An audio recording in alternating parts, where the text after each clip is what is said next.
Hello and welcome. I'm Vijay, Srinivasan, and this is Talking Sense with Srini. Tamil Nadu has recorded highest voter turnout ever at 85.14%, while West Bengal crossed 92% in phase 1 of polling. Both states breaking records since the independence. The Election Commission is saluting voters. Politicians are claiming mandates. But before we pop the champagne, we need to ask some uncomfortable questions. Because behind these record numbers lies one of the most controversial electoral exercises in history, the Special Intensive Revisions or the SIR, which deleted approximately 91 lakh names in West Bengal alone, triggering opposition from the Congress Party to the DMK to the Trinamool Congress to the Communist Party of India Marxists, and landing before the Supreme Court. And joining us to decode all of this is our editor-in-chief, Srinivasan.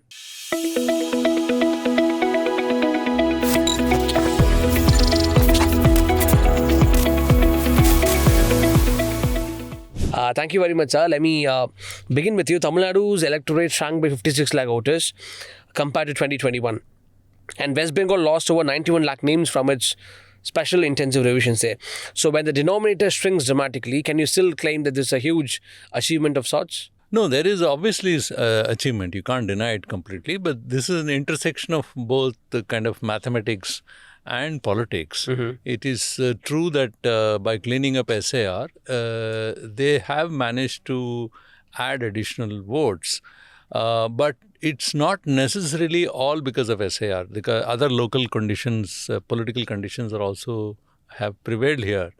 But this large percentage of turnout, yesterday what you saw both in Tamil Nadu and in West Bengal, of course, the election commissioner Ganesh Kumar immediately took credit and he saluted the voters. But the point here is that, this is triggered because of several factors.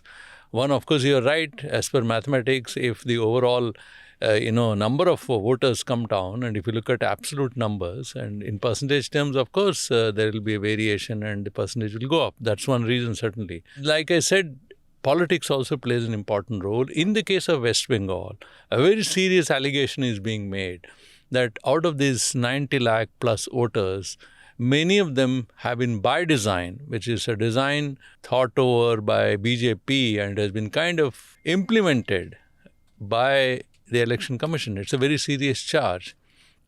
And that's what is being made. That this is a design done to kind of defeat even before the elections begin. And why? There are several districts like Murshidabad, North Parganas, South Parganas, where there is a considerable Muslim population and many names from the electoral rolls have been deleted. The other important factor there to look at is 27 lakh voters are still at the adjudication stage, which means they are pointing out, the SIR exercise and what are the objectives of those exercise, which is basically deletion of duplication of names or people who are passed away, their names have to be removed, and also removal of certain illegal names and people who are transferred out to new places. These are the objectives. But if you look at closely beyond these objectives, the allegations are that this is designed particularly to deny electoral participation for certain kind of voters. And why this allegation is being made, like I said, one, of course, the majority deletions happen in areas where there are large Muslim population. And the second is 27 lakh people didn't get a chance to vote because not of their fault. They are saying that, look, we have all the documents to prove, but the adjudication process couldn't be completed on time. Electoral rolls are still being prepared as people are going to ballot, boxes. So that's a kind of very unusual thing which has happened. Normally, I heard yesterday Yogendra Yadav saying that this exercise should be completed at least a month before. The electoral roll should be ready. But then that's what happened. So therefore, these allegations are being made by the opposition. And that's the impact of polls in West Bengal. And in Tamil Nadu, there is a different thing here.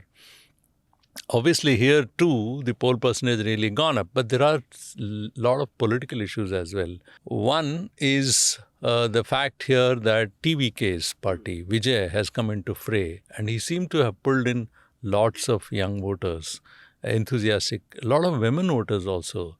And the other factor is this time the vote percentage is much larger in urban areas, which wasn't there earlier. So basically Chennai and its neighboring areas, which obviously again because of Vijay factor. So this particular factor has also played an important role. There is an SAR which also happened here, but SAR in Tamil Nadu did not lead to so many problems and complications as much as it did in West as Bengal. much as it did in West Bengal. So that's essentially a difference.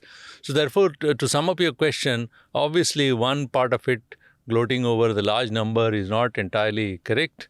It is also because of the voter roll itself has shrunk. And the second, because of the political factors that in West Bengal, whole lot of women voters seem to have come forward to vote. If you see pictures, a large number of women standing in rows because they perhaps want to back Mamata Banerjee. That's an interpretation. And in Tamil Nadu, like I said, it could be TVK. But, both the sides have welcomed in West Bengal large turnout. Mamata Banerjee says this turnout because they wanted to defeat the whatever BJP wanted to do, and therefore people have come out in large number.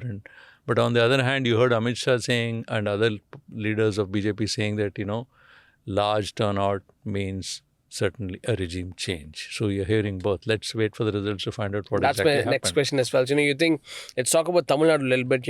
We saw the kind of euphoria that Vijay has been able to garner during the elections there. And I think you're trying to say that the voter turnout that happened in Tamil Nadu is an extension of that. Lots of people coming. So you think that's going to dent the incumbents' vote bank this time? Is it dangerous for the DMK? Yeah, so it's a very difficult question. What you're saying is a very obvious one, but will it happen? In what way it happens?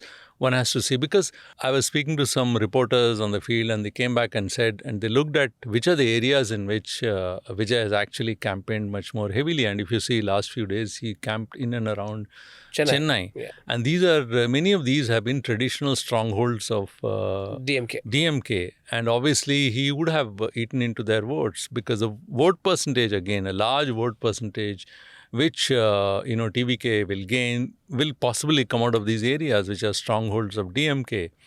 So, but then the margins have been huge and they've been really strong contenders of DMK also here. Whether the vote percentage reach up to that stage where they can tilt the balance and the tipping point where they actually start winning seats is a big question, because, in the first past post system, you have to have enough numbers to be the number one. That's right. It is true that TVK supporters, young supporters, and a lot of women would have voted, and large number of people also turned out. There were huge turnout in his rallies. Whether all of them actually vote, how many of them were only fans, how many of them actually went to polling booth, how many of them actually knew the candidates, and how much effort was made on the last day to bring them all to the polling booth. These are obvious questions because, election day is also a very complicated exercise. It's not as if everything happens.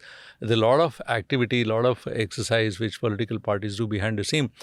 DMK being a cadre-based party could have done these things better, and therefore it's again a very complex question to see whether this huge turnout in favor of TVK actually upsets the apple cart for DMK in this region. Because however, one thing is very clear, as some of the reporters pointed out, that this wasn't seen in rural areas of Tamil Nadu, this phenomena. This was largely more Chennai and neighboring areas. All right. Okay.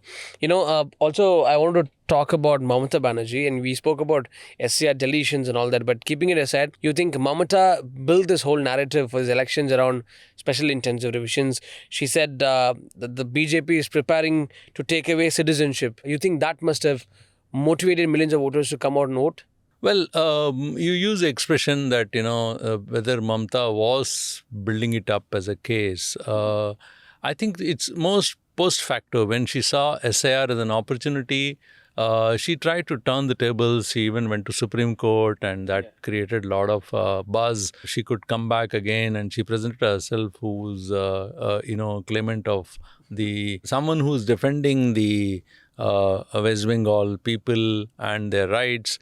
So she made it more into a federal issue. So she was trying to convert that, and she presented. And Mamata being Mamata, she was able to convey that message very clearly.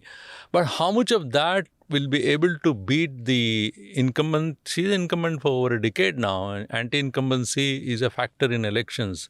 How much she becomes still being an incumbent, another term she could come to power.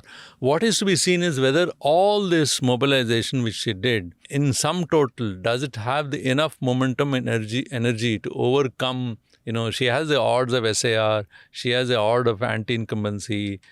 Whether her entire campaign will overcome all that and defeat BJP is a big question. The difference between BJP and TMC in the last election was about 10% votes. So BJP has also a lot of ground to cover. It really has to capture, a lot of votes too, because the distance was quite a bit. How much they're able to bring in, because the other issue is that their chief minister candidate wasn't as clear as Mamta, and Mamta was able to make her case better. And the other thing is, it is true that it's not just minorities and other, even ordinary, a middle class, Hindu, others also face a whole lot of problem because of the SAR issue becomes so complicated that it actually affected almost everybody, and people are highly irritated because, there are also some technical mistakes. If your name was misspelled, if your father's name was misspelled, or your name there's a mismatch between the document you're bringing as a proof and the form you have filled and your earlier EPIC cards, all these things become so complicated because people are, I think, really annoyed there. That's a word one is getting. And one of the reasons the higher percentage of vote could also have happened because many of them went to vote out on a limb, thinking that if they don't vote, perhaps they will lose their right, be a citizen. Some of them even thought that extreme. The other thing is, they probably thought that if they don't vote, maybe it will adversely affect them. Such is the generation of fear around all this, that people are really worried, and this is what TMC seeks to encash. Yeah, so there are two issues, I think, which was unsaid, left out by Election Commission. That's the continuing violence in West Bengal, despite such a large force. There were, I think, about, I really don't recall, there were so many companies of central forces deployed here. Someone even commented this almost as if the number of troops which are deployed in Jammu Kashmir. And then mass transfer of officials to ensure that the elections are free and fair. But then yet you heard so many reports of violence in West Bengal. And phase 2 is yet to come, and that's where there's a lot of constituency. That's one. And second, in the case of Tamil Nadu, perhaps this has become one of the most worst election in terms of distribution of money. That's right. And that Election Commission could not prevent. Apparently, the money was flowing on the day of polling and the day before the polling. The communist parties, which normally keep out of all this, and they hardly have any funds, a minimum money given by them to each voter is said to be about 1,000 rupees. So even they were forced to kind of participate in this malpractice, which the EC couldn't check. And what this has done, it has very adverse consequences for democracy as a whole. Because if you make elections really expensive for the candidates, no ordinary candidate can imagine to fight this election. Either he'll have to depend on a political party or, some corporate or some such thing. And what is crucial for Indian election is electoral funding, and that is the root cause of all the problems with the democracy. Most controversial CEC, today, Gyanesh Kumar had called the turnout historic and said the ECI salutes every voter.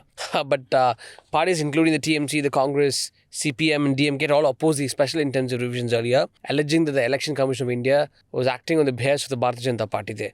So does these numbers, these historic numbers actually vindicate Election Commission of what it has done? I think more of this, we have covered this topic in detail in our conversation last few minutes.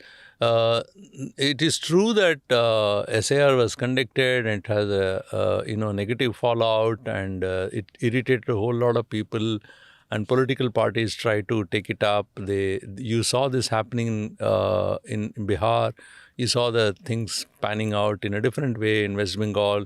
But it was different in the case of Tamil Nadu. And we don't know how it's going to be in UP. So we don't know, that is yet to come. So obviously, this has made, this is a very unusual situation that in Parliament they moved no confidence, impeachment motion against the Chief Election Commissioner, and they still want to move another motion against him. So the thing is, amidst all this, he has conducted the polls when, all these things, charges were going, they're making serious allegations, serious charges against him.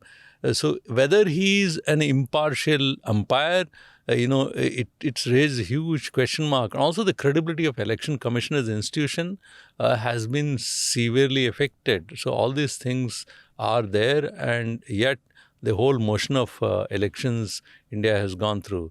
So it's been pretty difficult. But the number of voters participated on that day, like I explained earlier, it's not just because of this. SAR is one factor, because of fear is another factor, but huge turnout also happened because of political reason. Many women wanted to vote for Mamta perhaps, and many women and youngsters perhaps wanted to vote for TVK in Tamil Nadu. These issues are also there. All right, sir. Thank you very much. Insightful talking to you. Thank you.